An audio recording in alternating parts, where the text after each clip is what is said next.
Actress Suzanne Somers, who was known for her role as Chris Desty Snow on Three's Company, died not long before she would have been 77 years old. New information on her life, however, is coming to light even after her death. When asked about her rise to fame with Alan Hamel, she said, "I always tried to be perfect, but I'm not." This was when she and her husband were still children. Love, perseverance, and triumph over adversity are the themes of her narrative.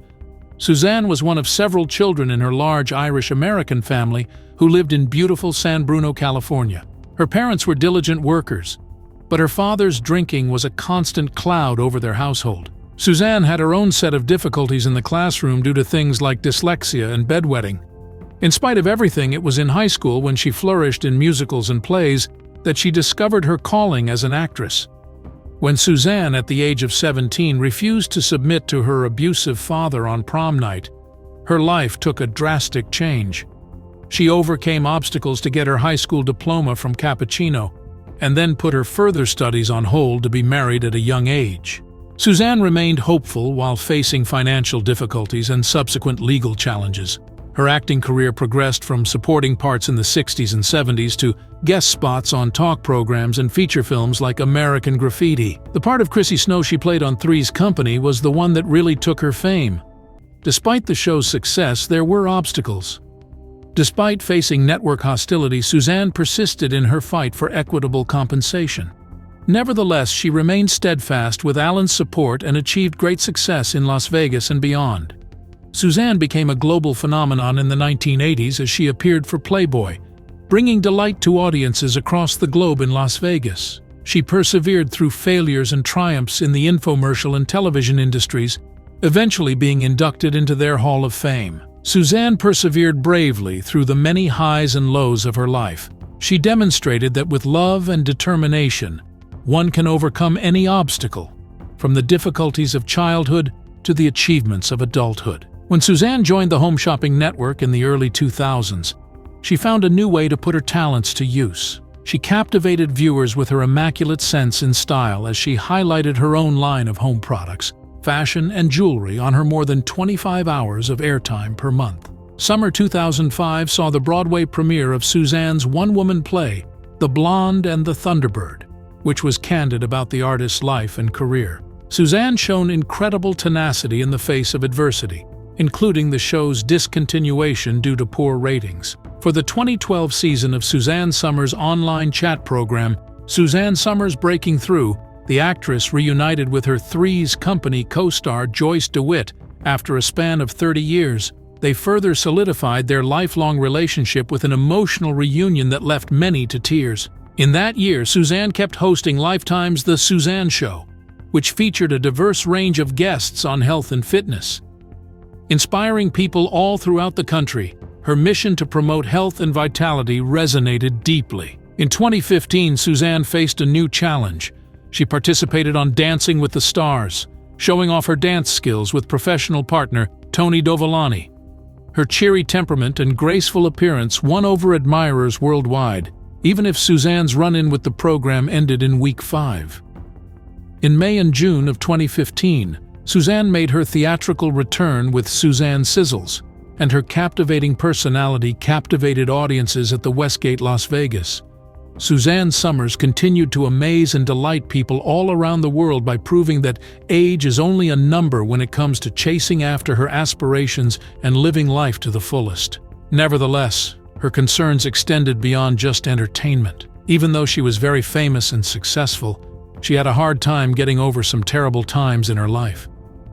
An instance like this was detailed in her book, Three's Company, a 50-year romance with lessons learned in love, life, and business, and the story's veracity shocked readers.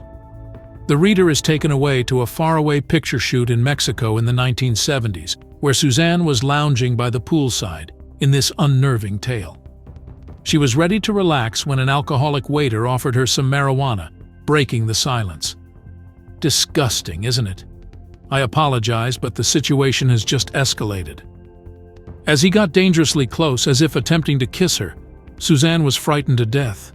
Because Suzanne had no clue what to do, it was a blessing that she was able to escape and take refuge indoors. But the fear remained. She felt so vulnerable and alone that she pulled back in fear. Just then, 3 crew members returned from filming and scared off the terrifying waiter, and just in time, Suzanne's knight in shining armor showed up. It was only the start of the terrifying things to come. Suzanne woke up the next morning to find that a seedy photographer had been shooting her without her consent or knowledge. All of it was a gross invasion of her privacy, and Playboy was the intended recipient of the photos. Suzanne has been through tough times. The medical bills she had to pay after her son's terrible car accident were too much to bear.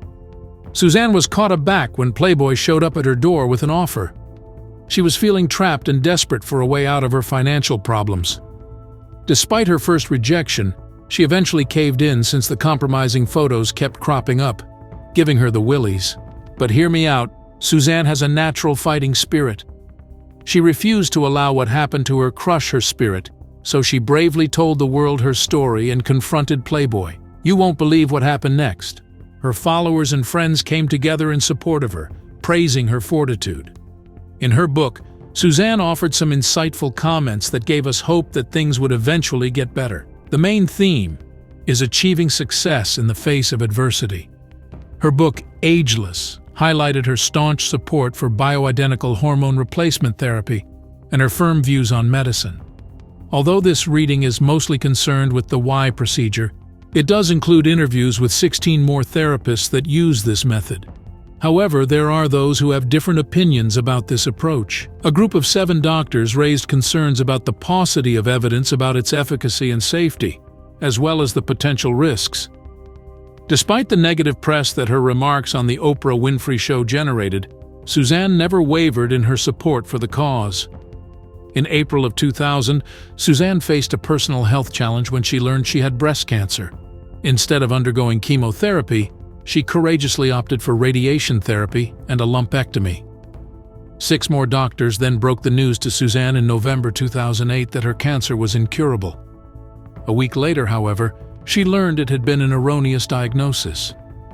This difficult time was when Suzanne started looking into alternative cancer treatments. Her 2009 book, Knockout, was based on her findings. Since her book explores possible alternatives to chemotherapy, it has caused a schism in the medical community. This did not allow Suzanne to sit on her laurels either. She had previously spoken out on the water fluoridation topic, concerned that fluoride was being portrayed as a harmful waste product of aluminum makers. Suzanne also made headlines in January 2013 when she said that Sandy Hook Elementary School shooter Adam Lanza could have been influenced by toxins in his diet and household cleaners. Suzanne instigated crucial conversations about health and wellness via her advocacy work by challenging conventional beliefs and encouraging an openness to new ideas. Her commitment to exploring other viewpoints on these critical issues is evident, regardless of how controversial her beliefs may have been to some. Suzanne experienced a plethora of thrilling encounters in the days before her transformation. Because of an incorrect check, she found herself in a tricky situation, and she even posed for photos in which she showed off her undies. I mean, really, mistakes are just going to happen. As a single mother attempting to make ends meet in those days, she lacked the requisite street smarts. Alan Hamill swooped in like a luminous knight seemingly out of thin air. On their first date, Alan brought up a memory from their youth by giving Suzanne a marijuana brownie. No, it wasn't some dirty Bill Cosby trick, to help her unwind. She was utterly absorbed. In the sultry 60s, they were enjoying the time of their lives in San Francisco. At Bill Graham's world-famous Fillmore West, they were bopping to Janis Joplin's voice. Suzanne, in her powder blue coat dress, was ready to grab attention. But the second they went inside, it was as if they'd stepped into another world. Even though Suzanne had to sit on the floor and a cloud of smoke billowed into the air, it was all a stepping stone on her way to becoming the strong, independent woman she eventually became. Long after the Weinstein controversy and the Me Too movement had passed, she still had strong opinions on a wide range of issues. Everything from Dr. Richard Barron's odd behavior to Weinstein's scandalous activities had been seen by her. Despite the abundance of information, Suzanne refrained from passing judgment. To her, it seemed as if the complexities of human nature and the extremes to which some are driven were illuminated. Take Harvey Weinstein as an example. He had everything else, popularity, money, and family, but he chose to ignore them all. Suzanne had no idea what had finally broken him. Were you pleading for help, or just wanting to be validated? Suzanne doesn't care, since she believes we can all improve and advance. Effortlessly overcoming our shortcomings and becoming better individuals is all it takes. But Suzanne was no stranger to self-improvement. Despite going through a lot of tough times, she always came out on top. Over the years, she achieved remarkable progress. Life is a series of ups and downs, and the most important thing is to embrace them, learn from them, and be the greatest version of ourselves. On the morning of Sunday, October 15, 2023, Suzanne passed away. She died after a protracted battle with cancer that had spread to other parts of her body. According to the information found on her death certificate, she died of breast cancer that had spread to her brain. The biopsy findings, providing more evidence of the severity of her illness, further supported this conclusion. Her medical history included cancer, hypertension, and hydrocephalus, among other conditions, according to her death certificate. Hydrocephalus, in which cerebrospinal fluid accumulates in the brain's ventricles, may cause significant pressure on certain areas of the brain. According to the article, Summers has been addressing this issue for over a year. The funeral for Summers was placed at Desert Memorial Park in Cathedral City 3 days after she passed away. A Palm Springs funeral home was reportedly in charge of the arrangements, according to the Explosion report. Suzanne Summers' iconic roles in Three's Company and Step by Step touched people all across the world and changed the face of show business forever. Her spokesperson, R, confirmed her passing at the age of 76. Thanks to Curry Hay, a new age has begun. According to a statement released by Summers' family, Summer passed away with her loved ones at her side, including her son Bruce and husband Alan. Rather than being a joyous celebration of her 77th birthday, the gathering that was meant to celebrate her became a mournful homage to her extraordinary life. The media lavished attention on Summers' health issues, beginning with her breast cancer diagnosis in 2000 and continuing forth. Her openness about battling the illness was an inspiration to those who were going through similar struggles.